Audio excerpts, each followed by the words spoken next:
गजानन नाम घेता गजानन झाले जन्माचे सार्थक नाम घेता गजानन झाले जन्माचे सार्थक शेगावीचे योगीराज थोर ब्रह्मांड नायक ब्रह्मांड नायक ब्रह्मांड नायक ब्रह्मांड नायक ब्रह्मांड नायक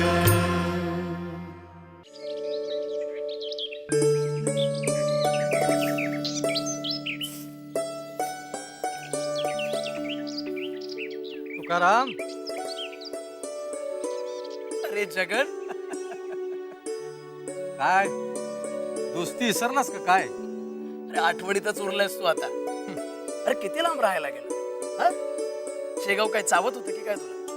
तुका, तुला माहिती आहे मी कुठल्या मनस्थितीत शेगाव सोडलं? माझी बायको माझ्या सासऱ्याची एकुलती एक लेक, घरची श्रीमंती, बक्कळ शेती वाढी, पण सासरा सारखा आजारी. सासरेबा म्हणले, जावई बापू, माझ्या नंतर हे वैभव कोणा चोरा चिलटांच्या घशात जाण्यापेक्षा तुम्हीच सांभाळा. त्यांचं मन सांभाळण्यासाठी गेलो सासरवाडीला. बसले का म्हणजे नशीब काढलंस असं म्हणायचंय तुला. अरे पण तुझ्यापेक्षा श्रीमंत तर मी आहे. हो, बघितली तुझी श्रीमंती. वहिनी तिकडे घरात राब राब राबतात, तू असा दुसऱ्याच्या दारात. जगन, काय बोलतोयस तू? हे बघ तुका, तुकाच वाद नको. मी सासूरवाडीहून आलो म्हटलं 2-4 दिवस तुझ्याकडे मुक्काम ठोकायचा, तर कसलं काय? अरे राहा ना, राहायचंय तेवढे दिवस राहा. अरे कोणी अडवलंय तुला? मी राहीन रे, पण तुझा पाय घरात पाहिजे ना. मला वहिनीने सगळं सांगितलंय, घरात नसतोस म्हणून. इथं गजानन महाराजांच्या मठात झिजत असतोस. अरे तुझ्या कानशिलीचा माग बंदुकीचा छेरा घुसलाय, त्याच्या वेदना होत्यात, त्याचं तरी काय भान? म्हणजे बघ, मला किती आनंद मिळत असेल मठात सेवा करताना. माझी तहान, भूक, माझी वेदना सगळं काही विसरून जाऊ शकतो. ते फक्त महाराजांच्या कृपेमुळेच. तुका, महाराजांनी तुझ्यासाठी असं काय केलं रे? असा कुठला चमत्कार करून दाखवला एवढं भारावून बोलायला लागलंस? अरे एक असेल तर सांगू. माझ्यासारख्या सामान्य माणसाला नुसत्या महाराजांच्या मुखदर्शनानेच दिव्यत्वाची प्रचिती येऊ शकते. अरे यापेक्षा मोठा चमत्कार काय हवाय? हे बघ तुका, तुका पोपटासारखा बोलू नको. गजानन महाराजांनी असा कुठला चमत्कार करून तुला दाखवला ते मला सांग. हे बघ, मी असं शिळ घालणारे पोकळवासे भरपूर बघितलेत. माझा त्याच्यावरती नाही विश्वास बसणार. बोललो असतो, पण तुझा त्यावर विश्वास बसणार नाही, कारण मी तुला चांगलंच ओळखतो. जगन, माझा ऐकशील? महाराजांचं शिष्यत्व पत्कर.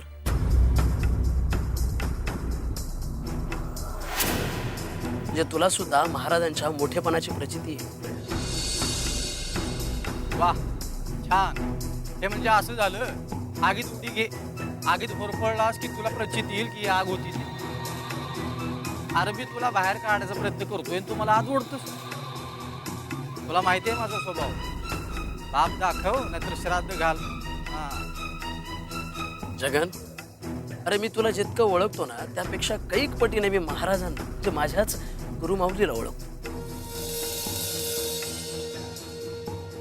तू त्यांचं शिष्यत्व पत्कर. मग तुला प्रचिती नाही आली की मग बोल. जगन, अरे बोल. ठीक आहे तुका, मी महाराजांचं शिष्यत्व पत्करतो. ते तू म्हणतोयस म्हणून बरं का.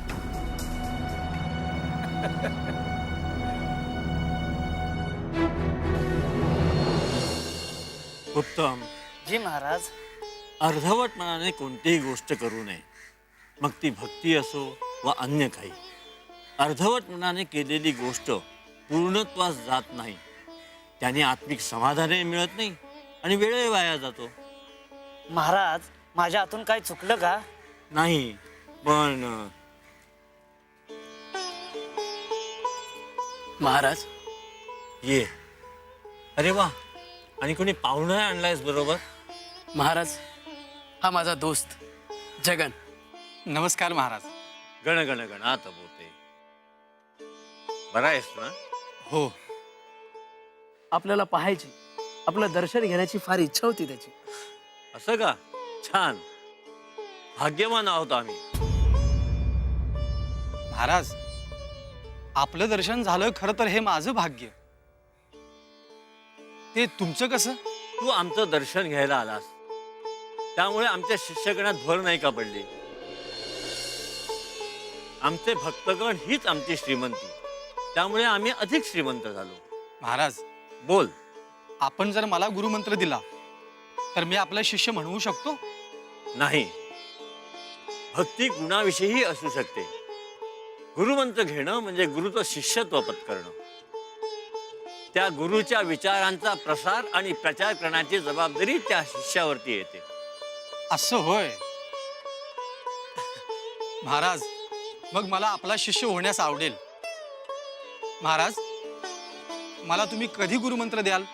देऊ, वेळ आली की देऊ. महाराज, तोपर्यंत मी तुमच्या सहवासात या मठामध्ये राहू? जगन, हो, मला या मठात राहायचंय आणि महाराजांना जवळून पाहायचंय. राहा, आमची परवानगी आहे. धन्यवाद महाराज. तुकारामाच्या घरी माझी पिशवी ठेवलेली आहे, ती मी जाऊन घेऊन येतो आणि इथं राहतो. येतो महाराज. येतो महाराज. महाराज, स्वयंपाकाचं काम वाढवलं आपण. गण गण गणात बोलते, गण गण गणात बोलते. जग्या, महाराजांना पाहतच तुला त्यांच्या मोठेपणाची खात्री पटली. शिष्यत्व पत्करायला तयार नव्हता आणि आता थेट मठात राहायला तयार झालास.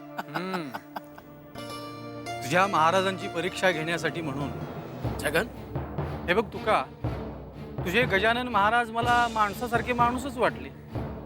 त्यांच्यात वेगळे पण मला काही जाणवलंच नाही. तू माझ्या महाराजांची परीक्षा घे ना. बघ, शब्द मागे घे, नाहीतर तुझी आणि माझी दोस्ती इथेच तुटली. मी माझे शब्द मागे घेईन, पण महाराजांनी त्यांचं मोठेपण सिद्ध केलं तर आणि तरच. अरे, महाराजांवर का विश्वास बसत नाहीये तुझा? अरे, आजवर महाराजांनी कोणकोणते चमत्कार केले माहित नाहीयेत का तुला? अरे, अकोल्याच्या भास्कर पाटलाच्या मळ्यातील वर्षानुवर्ष कोरड्या असलेल्या विहिरीला महाराजांनीच पाणी आणलं. ओंकारेश्वरून परतताना नाव नदीत खडकावर आदळली. नावेत पाणी शिरू लागलं. सर्वांचा जीव धोक्यात आला. तेव्हा महाराजांनी नर्मदेला प्रार्थना केली आणि काय चमत्कार!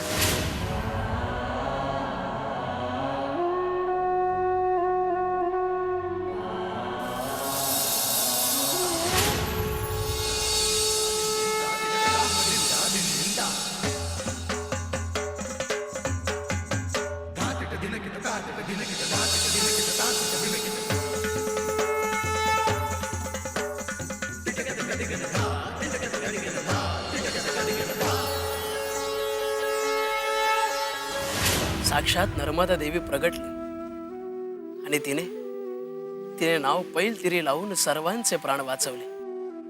ब्रह्मगिरी गोसाव्याला भगवद्गीतेतील नयनम छिंदंती शस्त्राणी या श्लोकाचा अर्थ पटवून देण्यासाठी महाराज जळत्या पलंगावरती बसून राहिले आणि महाराजांना जराही इजा झाली नाही.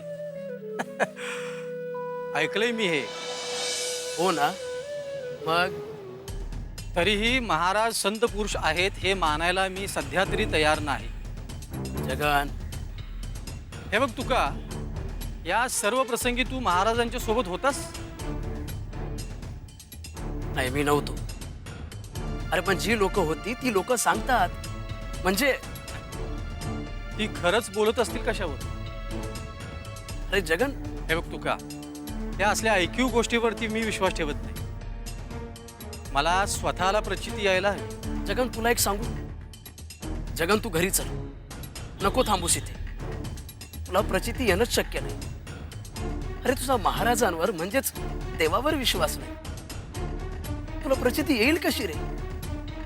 बघ, तू आल्यासारखा 4 दिवस राहा बाबा आणि आपली वाट धर. तू चल, घरी चल. हे बघ तू का, मी इथंच राहणार या मठामध्ये. जगन, हे बघ तू का, तुला माहिती आहे मी नास्तिक नाहीये, पण देवत्व सिद्ध झाल्याशिवाय मी कुठल्याही मूर्तीसमोर मनापासून नमस्कार करणार नाही. मग ती मूर्ती निर्जीव असो अथवा सजीव, यामागे कोणालाही दुखावण्याचा माझा हेतू नाही. शपथ.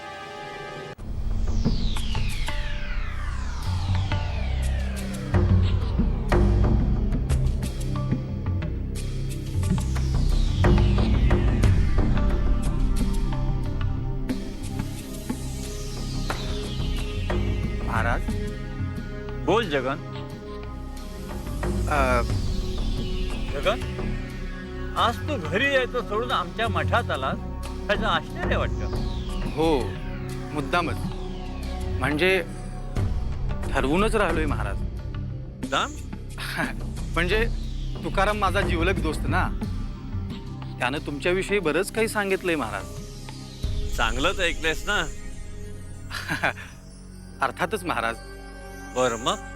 महाराज, आजपर्यंत तुम्ही बरेच चमत्कार केलेत, मात्र आणि नाही म्हणजे महाराज, चमत्कार काय कधी होऊ शकतो ना, म्हणजे दिवसा उजेडी किंवा रात्री. म्हणूनच मी ठरवलं इथंच तुमच्या सहवासात राहायचं आणि या डोळ्यां देखत तुमचा एखादा चमत्कार बघायचा. मग मला प्रचिती येईल की तुम्ही संत पुरुष आहात ते. थोडक्यात काय तर महाराज, महाराज, माझे धनी महाराज, महाराज, महाराज, माझे धनी. ओ ताई, शांत व्हा आणि उठा बरं. आणि काय झालंय ते सविस्तरपणे महाराजांना सांगा. महाराज, शेतात माझ्या धन्याला साप चावला हो, तो मरून पडलाय तिथे महाराज. महाराज, आत्ताच पाठ लावला होता आम्ही, डोळा भरून पाहिला बी नाही. आणि धनी महाराज, पदर पसरते महाराज तुमच्या पुढे. माझ्या धन्याला चिंता करा महाराज. महाराज, शांत हो पार्वती. जन्म मृत्यूच्या फेऱ्यात हस्तक्षेप करण्याचा अधिकार नाही आम्हाला पार्वती. माणूस जन्माला येतो त्याच वेळी तो कुठे कसा कधी मृत्यू पावणार हे आधीच ठरलेलं असतं. तुम्ही संत पुरुष आहात, देवाचे स्वरूप आहात. आजपर्यंत अनेक संत महात्म्यांनी मरण पावलेल्यांचे प्राण परत आणलेत असा इतिहास असताना तुम्ही मात्र. महाराज, तुम्ही जन्म आणि मृत्यूच्या फेऱ्यामध्ये का हस्तक्षेप करू शकत नाही? का तुम्हाला हस्तक्षेपच करायचा नाही? का या बाईच्या नवऱ्याला परत आणण्याचं सामर्थ्य तुमच्यात नाहीये? महाराज, पदर पसरते महाराज. महाराज, माझ्या धन्याचा जीवदान माझ्या झोळीत टाका महाराज. महाराज, महाराज, महाराज. महाराज बोला महाराज, तिच्या धन्यावरती कृपा करा महाराज. महाराज,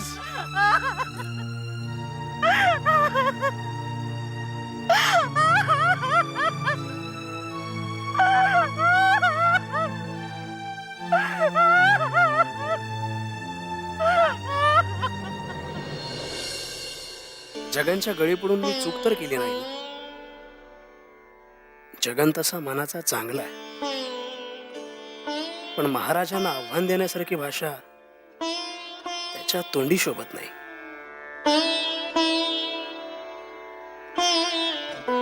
तुकाराम भाऊ, उत्तमराव, कोणत्या विचारात आहात? सकाळ धरणं बघतोय, सेवेत आहात, पण चित्त भक्तीकडेच लागून राहिले.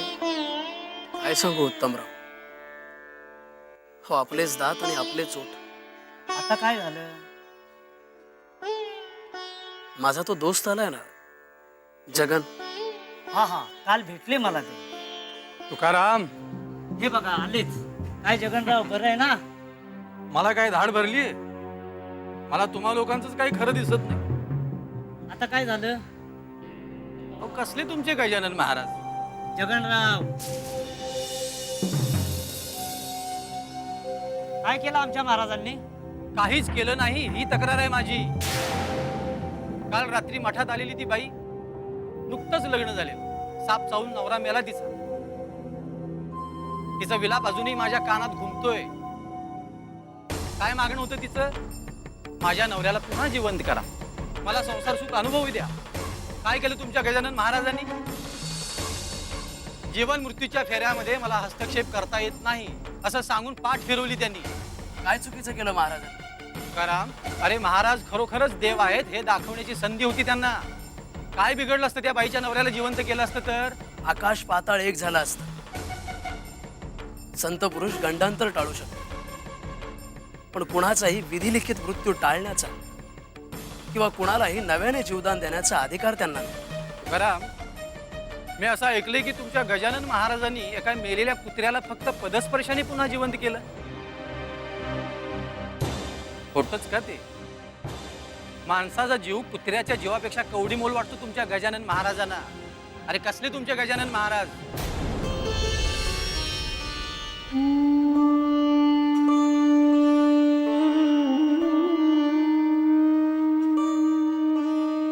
महाराज, तुकाराम, काय झालं? तुझा चेहरा असा काळवंडलेला का? महाराज, काल रात्री जे घडलं ते दुर्दैवी होतं. जगनकडनं समजलंय मला, त्याने तुमच्या बरोबर असा वाद घालायला नको होता. तुकाराम, प्रत्येक माणसाचा स्वभाव वेगळा असतो. विचार करण्याची शक्ती मोठी किंवा तोकडी असते. जे जे काही घडतं त्यावर प्रत्येक माणूस त्याच्या बुद्धीच्या कुवतीनुसार प्रतिक्रिया व्यक्त करीत असतो. जगनने हेच केलं. तू मनाला लावून घेऊ नकोस. महाराज, आपल्याला एक विनंती करू का? साऱ्या पंचक्रोशीला तुमचं मोठेपण, तुमचा अधिकार ठाऊक आहे, आणि हे जगनला सुद्धा कळायला हवं असं मला मनापासून वाटतंय. माझ्या गुरुमाऊलीला कोणी कमी लेखलं हे मला सहन होत नाही. म्हणून तुम्ही जगनला एखादा तरी चमत्कार दाखवावा, म्हणजे त्याची अक्कल ठिकाणावर येईल. तुकाराम, जगनचं मला ठाऊक नाही, पण तू मात्र तुझी अक्कल घरी ठेवून आलायस असं मला दिसतंय. महाराज, अरे काय करायला सुचवतेस तू आम्हाला? आम्हाला कुठे मोठं म्हणावं म्हणून आम्ही चमत्कार करीत नसतो. चमत्कार दाखवून नमस्कार नको आहेत आम्हाला. चमत्कार हे त्या परिस्थितीनुसार घडत असतात. आमचा पांडुरंग ते घडवतो, आम्ही निमित्त मात्र. आम्ही काय आहोत, कसे आहोत, कशासाठी आहोत ते आम्हाला आणि त्यांना माहिती असायला हवं. त्यांना माहीत आहे. जगनला आमचं शिष्यत्व पत्कर असं आम्ही सांगितलेलं नाही, तशी त्याची इच्छा होती. त्यामुळे त्याने आम्हाला गुरु मानावं, यासाठी आम्ही कोणताही चमत्कार करणार नाही. गण गण गणात बोलते, गण गण गणात बोलते, गण गण गणात बोलते, गण गण गणात. महाराज, काल जे घडलं त्यामुळं मी खूप अस्वस्थ आहे. खरं तर मी वयानं बुद्धीनं खूप लहान आहे. त्यामुळं कदाचित तुम्ही असे कठोरपणे का वागलात ते मला कळलं नसेल, पण त्याचा मला खूप त्रास होतो. माधवनाथांकडे जा म्हणजे बरं वाटेल. माधवनाथ? आमचे गुरुबंधू. गुरुबंधू? माधवनाथांच्या आश्रमात त्रिपुरी पौर्णिमेचा उत्सव असतो. दरवर्षी आम्ही त्या उत्सवास आवर्जून जातो, पण आम्ही ह्या वर्षी काही जाऊ शकणार नाही. बरं, मग? आमची अशी इच्छा आहे की ह्या वर्षी तू आमच्या वतीने या सोहळ्यात जावंस आणि आनंदात सहभागी व्हावंस. पण महाराज, मी कोण आहे? माझी योग्यता काय? तुकाराम आहे, बाळाभाऊ आहेत, भास्कर पाटील आहेत, बंकटलाल शेठ आहेत. ही सर्व आपली मंडळी इथं असताना तुम्ही मला माधवनाथांच्या आश्रमात का पाठवताय? तू जा. तुला पडलेल्या सर्व प्रश्नांची उत्तरं तिथे मिळतील. महाराज मला माफ करा. मला कोणत्याही प्रश्नाचं उत्तर नको आहे. मला माझ्या घरी जायचंय हे सांगायला मी इथं आलो. माधवनाथांच्या आश्रमात तुला जावंच लागेल. महाराज, अरे काय हे रविशंकर, अरे पायी चालत येतोस तर पायात वाहनं तरी चढवायच्यास. केवढं रक्त येते.